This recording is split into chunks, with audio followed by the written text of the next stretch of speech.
saja langsung ya untuk narasumber kita yang sudah hadir, yaitu Hapni Sapira. Pendengar, nanti kalian juga ikut bisa bergabung ya di dalam dialog kita untuk Maksi hari ini di 082165854676. SMS dan WhatsApp juga kita buka di 08527082525272. Oke, baik, kita sapa saja narasumber kita yang sudah hadir. Assalamualaikum, selamat siang Hapni. Waalaikumsalam, selamat siang. Alhamdulillah sehat. Alhamdulillah, selamat datang ke studio ya. Ya. Oke, Hapni, untuk saat ini kegiatan kamu apa ini? Untuk saat ini kegiatan ya sibuk di sekolah. Ya. Di sekolah sebagai salah satu bagian dari OSDIK. Kalau misalnya di sekolah luar namanya itu OSIS. OSIS, ya. Di OSIS ini bergerak di bagian bahasa, departemen bahasa. Nah, kalau di pesantren kan banyak tuh kan ada bagian-bagiannya. Jadi kalau Hafni sendiri bergerak di bagian bahasa. Kesibukan saat ini sih itu aja. Dan sekarang juga lagi preparing, persiapan untuk acara yang insya Allah akan digelar pada bulan Oktober ini. Iya, ya. Kegiatan apa itu Hapni kalau bisa dicerita ya? Jadi di sebelumnya saya ini santri Dayah Insan Qurani Aceh Besar. Iya. Nah, jadi Insan Qurani itu ada acara tahunan. Yang acara tahunan ini terus meningkat di tiap tahunnya, yang bermula dari hanya acara untuk internal, acara untuk santri saja. Kemudian naik tingkat yang saat ini akan digelar acara klasik 8, yang mana acara ini akan diikuti oleh berbagai macam sekolah dari seluruh Aceh begitu. Oh iya, ya berarti sebagai ini ya, sekolah fasilitasi ya untuk sekolah-sekolah yang lain. Iya. Itu kegiatannya biasanya apa saja itu Hapni? Itu kegiatannya itu seperti namanya klasik. Klasik itu adalah sebuah ajang perlombaan yang dimana di dalamnya itu banyak sekali perlombaan, mulai dari yang bersangkutan dengan seni, kemudian olahraga, edukasi, sains. Di dalam itu semua semua perlombaan itu disatukan dalam acara klasik ini begitu. Jadi nanti kalau dari cabang olahraganya ada perlombaan tenis meja begitu. Oh iya, kegiatan tahunan ya. Iya. Oke, baik. Dan biasanya untuk setiap tahun ya, apakah ini juga dibentuk kepanitiaan untuk acara ini? Iya, selalu per tahunnya itu pasti dibentuk kepanitiaan. Nanti ada panitia inti itu dari ya OSDIK tadi itu. Kemudian nanti akan dibantu oleh adik-adik kelas 4 dan kelas 5 aliyahnya gitu. Oke, baik. Ini semakin banyak kegiatannya di sekolah ya. Iya. Kemudian ini disebutkan bahwa kamu 2 tahun yang lalu ya menjadi juara Pahmil Quran tingkat Aceh ke-35 ya? Iya, tahun lalu 2022. Tahun yang lalu ya. Oke, baik. Bisa kamu ceritakan tidak awalnya kamu ikut Pahmil Quran ini? Sebenarnya Pahmil Quran ini bermula dari iseng, sekedar ingin coba-coba aja gitu. Jadi di Pahmil Quran ini kan bertiga ya kan? Betul. Saya sendiri, Hafni, kemudian ada 2 orang lagi. Kalau di pesantren itu manggilnya itu Uti. Uti itu untuk kakak tingkat, kakak-kakak gitu. Bukan Uhti ya? Uhti sebenarnya. Uhti ya? Asalnya itu Uhti, tapi kalau misalnya di pesantren biasanya itu udah jadi Uti gitu. Oh iya, ada yang dihilangkan berarti ya. Kemudian mungkin kamu juga bisa cerita nih, sebenarnya cabang Pahmil Quran ini ya, mungkin ada pendengar-pendengar yang belum paham, ini seperti apa ini Pak? Jadi cabang Pahmil Quran itu adalah salah satu cabang perlombaan dari sekian banyak perlombaan di Musabakoh Tilawatil Quran atau MTQ. Jadi Pahmil Quran ini sejenis cerdas cermat agama, namun lebih spesifik gitu. Betul. Ada juga saya lihat kemarin itu juga ada seperti menyanyikan Al-Quran dengan berbagai lagu-lagu. Iya, itu tilawah. Nanti di situ juga ada syarhil Quran. Syarhil Quran itu seperti pidato tapi terdiri dari 3 orang. Nanti ada yang menjelaskan isinya, ada yang tilawahnya, kemudian ada pensyarahnya gitu. Tapi kalau Fahmil Quran memang mirip persis seperti cerdas cermat. Iya. Persis ya. Tapi mungkin lebih khusus ya. Iya, materinya lebih mendalami Al-Quran, seperti namanya Fahmil Quran gitu. Oke, baik. Kemudian waktu itu ya, menyangka tidak ketika itu masuk final dan akhirnya juara? Karena waktu itu saya lihat ya, perlombaan sangat ketat sekali. Iya. Ya, mungkin bisa dicerita bagaimana waktu itu? Sebenarnya kalau misalnya pertanyaan itu nyangka atau enggak, ya jelas enggak nyangka. Dari awal memang kayak kita bisa nggak ya? Tapi ya itu trust to the process, percaya aja dulu, yakin aja dulu gitu. Iya. Jadi dari awal memang saling menguatkan, saling percaya kepada tiga kawan-kawan ini, Uti Solihah dan Uti Gania. Mereka berdua ini alhamdulillah sekarang sudah melanjutkan jenjang studinya, salah satunya ke Turki dan ada yang ke Padang. Luar biasa. Jadi dan ini satu sekolah juga sama mereka. iya, dulu satu asrama. Disitulah awal mula kita coba belajar, kemudian sampai akhirnya di tahap penyisihan, semifinal, final, dan akhirnya dinyatakan sebagai pemenang. Itu kayak pertama mikirnya kayak it's impossible gitu, nggak mungkin. Iya, betul. Karena mungkin Banda Meriah bukan salah satu tim yang diunggulkan waktu itu ya. Iya. Waktu itu mungkin di final kita lihat pesaing-pesaing kalian rata-rata dari ibu kota, Iya. ya, kemudian dari Aceh Besar ya kalau nggak Besar. salah. Kemudian untuk tahfiz Quran, kamu sudah hafal 30 juz? Alhamdulillah. Alhamdulillah, luar biasa ya. Dan prosesnya ini mungkin bisa diceritakan Hafni. Apakah ini memang cita-cita sendiri atau keinginan orang tua untuk menjadi seorang hafizah? Kalau misalnya keinginan sendiri itu jelas siapa yang tidak ingin gitu kan. Betul. Dan dorongan juga dari keluarga gitu, dari abang juga udah ada yang hafiz, jadi termotivasi untuk mengikuti alur itu gitu. Iya. Kemudian motivasi lain nih Hafni, selain orang tua dan keluarga, kira-kira ada tidak? Maksudnya entah keperluan satu pendidikan, karena sekarang kalau kita melihat ada pendidikan di PTN ya, yang istilahnya apabila sudah hafiz Quran atau seorang menjadi satu hafizah, ini bisa langsung masuk ke perguruan tinggi tertentu dan dapat beasiswa penuh. Apakah ini juga satu motivasi untuk kamu? Kalau itu adalah seperti sebuah nilai plusnya, bonusnya gitu. Menghafal Quran itu bonusnya gitu. Tapi itu juga salah satu dorongan, juga dorongan dari kawan-kawan, karena di Insan Quran itu tahfiz Quran itu adalah program wajib. Jadi pas ngelihat kawan serius ngafalnya, di situ kayak ada aku juga harus nih gitu. Iya, jadi lingkungan juga memotivasi ya. Dan selama ini Hafni, untuk berkah dari kamu menghafal Al-Quran, apa saja yang sudah kamu dapatkan? Dari berkah dari menghafal Quran ini, salah satunya itu yang paling terasa itu pas ikut lomba Fahmil. Fahmil itu kan memang materinya itu kebanyakan ayat, dari namanya Al-Quran gitu. Jadi di situ ada suatu kemudahan, sehingga ya itu mungkin salah satu faktor yang memudahkan sampai kami ke titik final. Hingga akhirnya alhamdulillah dari dinas syariatnya, dari dinas di pemerintahan memberikan bonus umroh gitu. Jadi itu suatu berkah yang luar biasa gitu. Iya, karena Al-Quran ya. Luar biasa. Kalau orang lain mungkin nabung bertahun-tahun ya baru bisa umroh, tapi ini subhanallah karena menghafal Al-Quran. Kemudian untuk Hafni, kalau menghafal Al-Quran ini kan perlu waktu ya.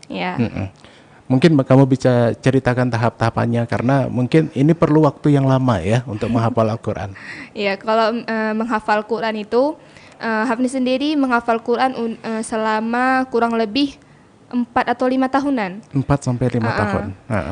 Di Insan Quran di sana ada bahkan yang menghafal Quran hanya dalam waktu 8 bulan, bahkan belum sampai 1 tahun gitu. Oh iya.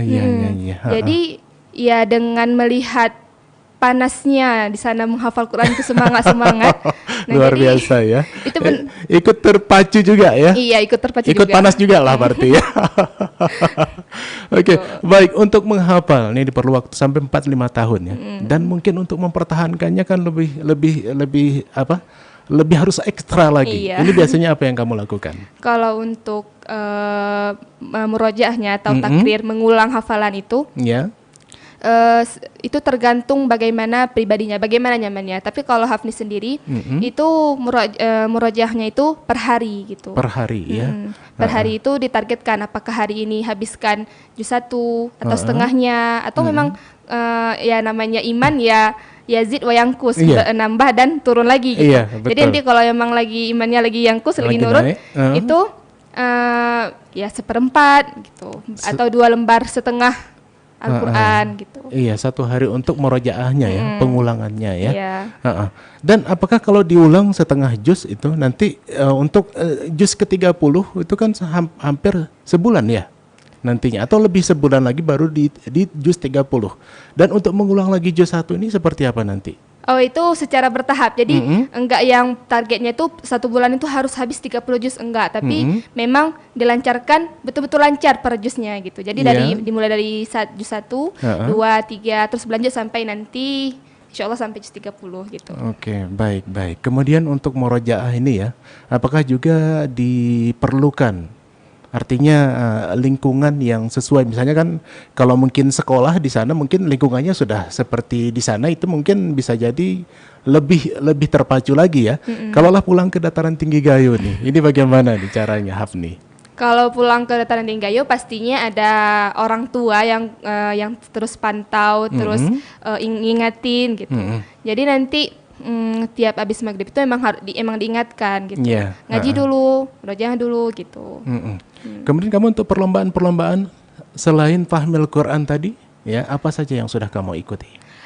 Untuk perlombaan ini sebagai motivasi kepada semua pendengar. Betul. Bukan maksudnya ria ya. Iya.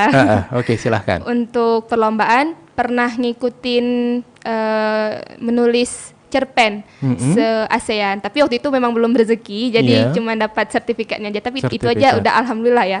Kalau misalnya di anak SMA sekarang kan menabung sertifikat itu penting sekali. Betul. Terus untuk lomba-lomba lainnya baru-baru ini ikut semacam konferensi internasional. Alhamdulillah lulus. Tapi tidak yang mengcover seluruhnya, cuman setengahnya aja gitu. Oke, tadi kamu cerita juga ada bagian OSIS ya. OSIS di sekolahnya tadi apa namanya? OSDIK ya? Organisasi Santri Dayah Insan Qurani. Oke, baik. Kemudian tadi juga kamu ada di bagian bahasa ya? Iya. Apakah juga di sana diajarkan bahasa-bahasa di luar bahasa Indonesia? Iya. Di sana kalau komunikasi itu memang diwajibkan menggunakan bahasa Arab atau Inggris. Itu adalah bahasa resmi di sana. Jadi memang tidak ada minggu bahasa Indonesia, hanya minggu Arab dan Inggris. Itu per minggunya diganti gitu.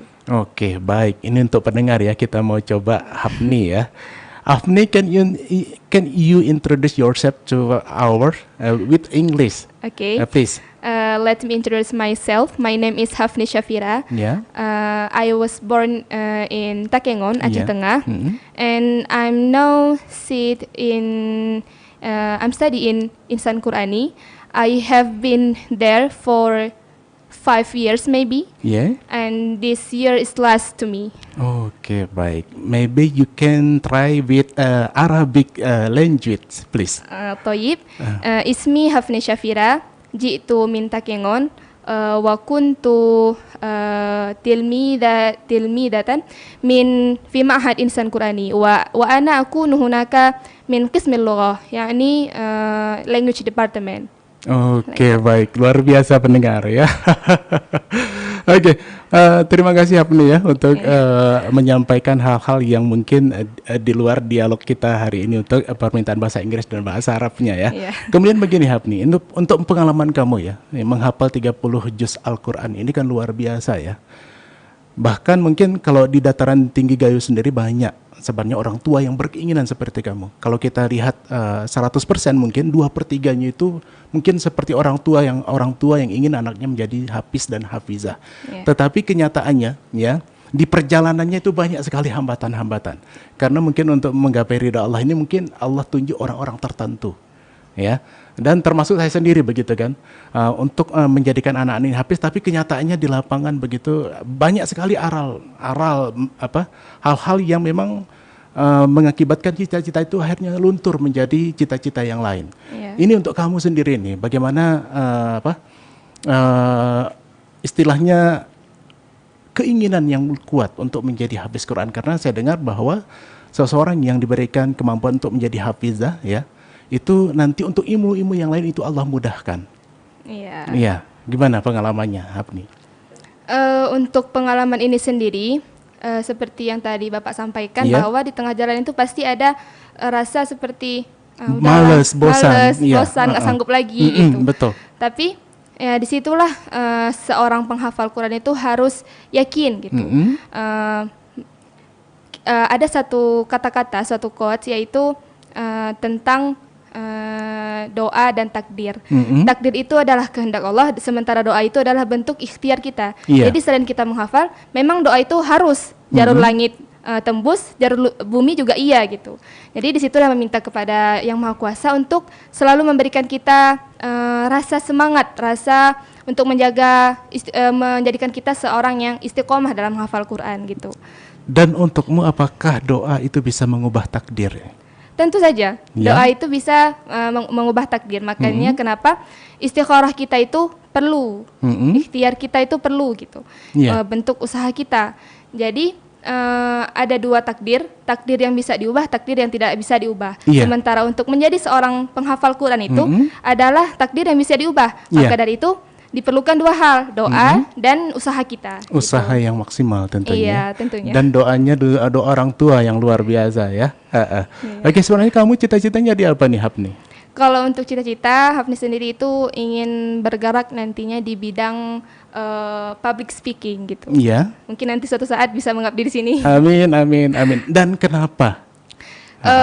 Tadi padahal kamu ada juga yang belajar untuk tulis ya, tulisannya itu Iya. ya.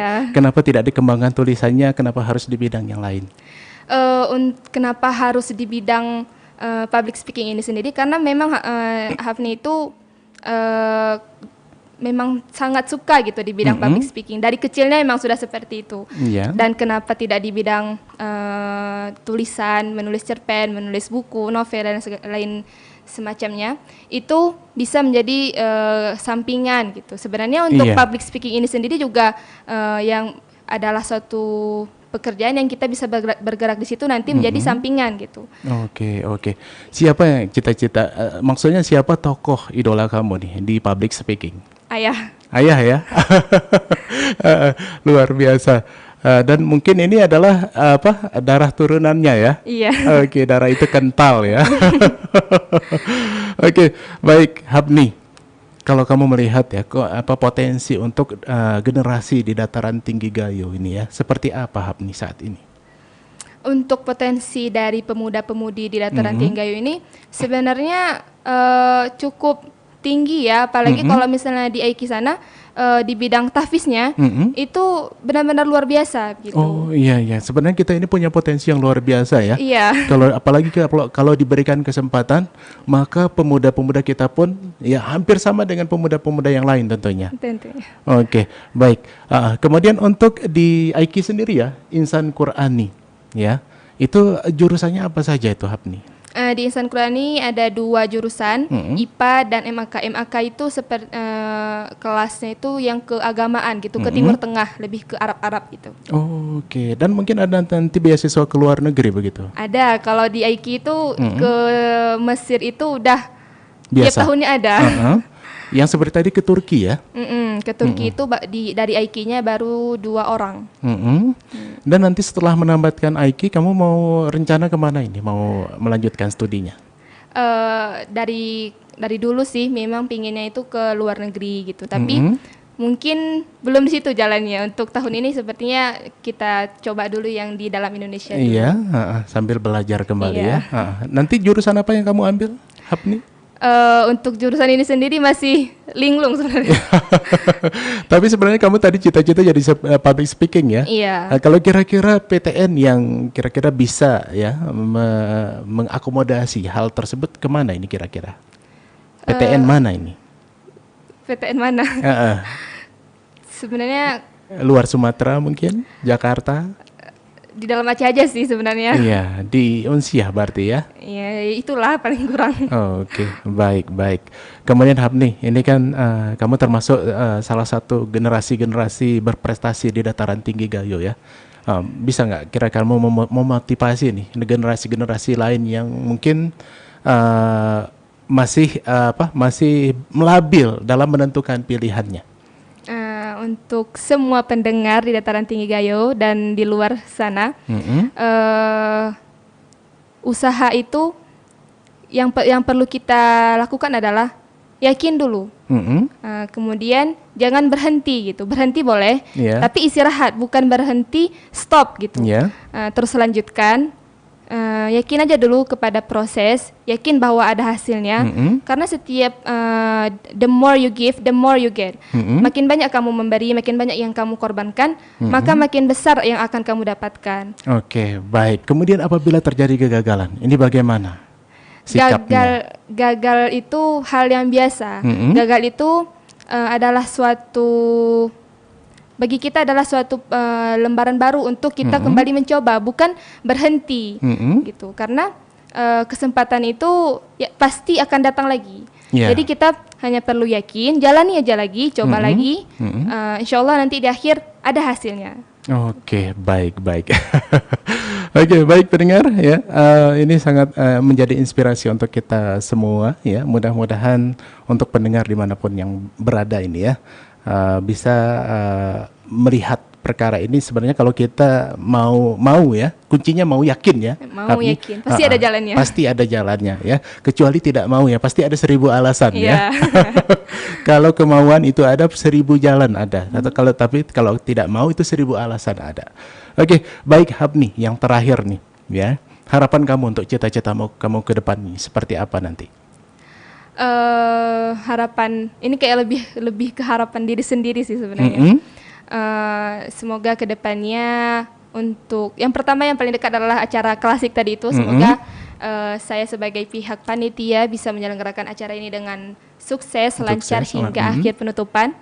Kemudian untuk kedepannya mempersiapkan jenjang yang lebih tinggi ke jenjang kuliah. Semoga mendapatkan PTN terbaik, lulus di jurusan yang memang di situ jalannya. Apapun itu, semoga Allah berikan kelapangan untuk menerima apapun itu.